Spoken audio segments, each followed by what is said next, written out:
ভাবুন তো, রাত 2টো হঠাৎ আপনার টাকার প্রয়োজন কিন্তু ব্যাংক বন্ধ। এখন কি করবেন?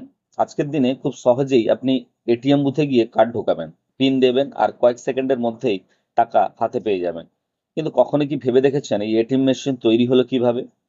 আর সবচেয়ে অবাক করা বিষয় হলো এটিএম তৈরির ধারণার সঙ্গে নাকি জড়িয়ে রয়েছে একটি চকলেট ভেন্ডিং মেশিন।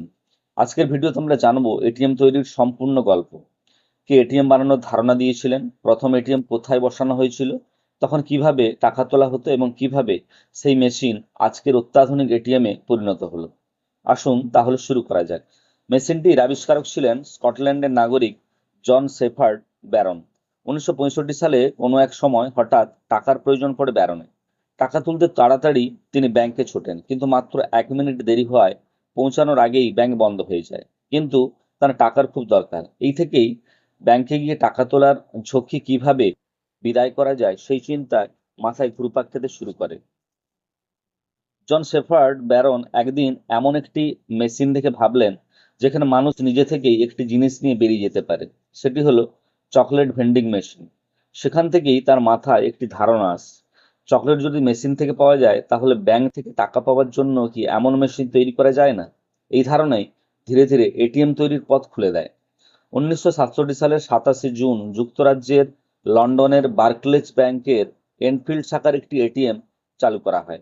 এটিকে বিশ্বের প্রথম এটিএম গুলোর অন্যতম হিসেবে ধরা হয়। তবে সেই সময়ের এটিএম কিন্তু আজকের এটিএম এর মতো ছিল না। আজ আমরা প্লাস্টিকের এটিএম বা ডেবিট কার্ড ব্যবহার করি, কিন্তু তখন সেই ধরনের কার্ডের প্রচলন ছিল না। গ্রাহক একটি বিশেষ ধরনের পেপার ভাউচার ব্যবহার করতেন। মেশিন সেই ভাউচার গ্রহণ করার পর নির্দিষ্ট পরিমাণ টাকা দিত। এরপর 1968 সালে বার্কলেজ এবং অন্যান্য ব্যাংক মিলে কার্ড ব্যবহার করা যায় এমন এটিএম মেশিন বানায়। ব্যাংক কার্ডটি সরবরাহ করত। একটি কার্ড মাত্র একবার ব্যবহার করা যেত, কারণ কার্ডটি মেশিনে দেওয়ার পর আর বের হতো না। 1980-এর দশকে ভারতে এটিএম প্রযুক্তির প্রথম ব্যবহার দেখা যায়। 1987 সালে হংকং সাংহাই ব্যাংকিং কর্পোরেশন মুম্বাইয়ে প্রথম এটিএম বসায়। ব্যাংকের শাখার বাইরে 24 ঘন্টা নাগাদ টাকা তোলার সুবিধা মানুষের কাছে অত্যন্ত জনপ্রিয় হয়ে ওঠে। বিশেষ করে শহরাঞ্চলে এটিএম বুথ দ্রুত বাড়তে থাকে। আজ আমরা হয়তো এটিএম কে খুব সাধারণ একটি মেশিন হিসাবে দেখি, কিন্তু এর পেছনে রয়েছে কয়েক দশকের প্রযুক্তিগত বিবর্তনের গল্প।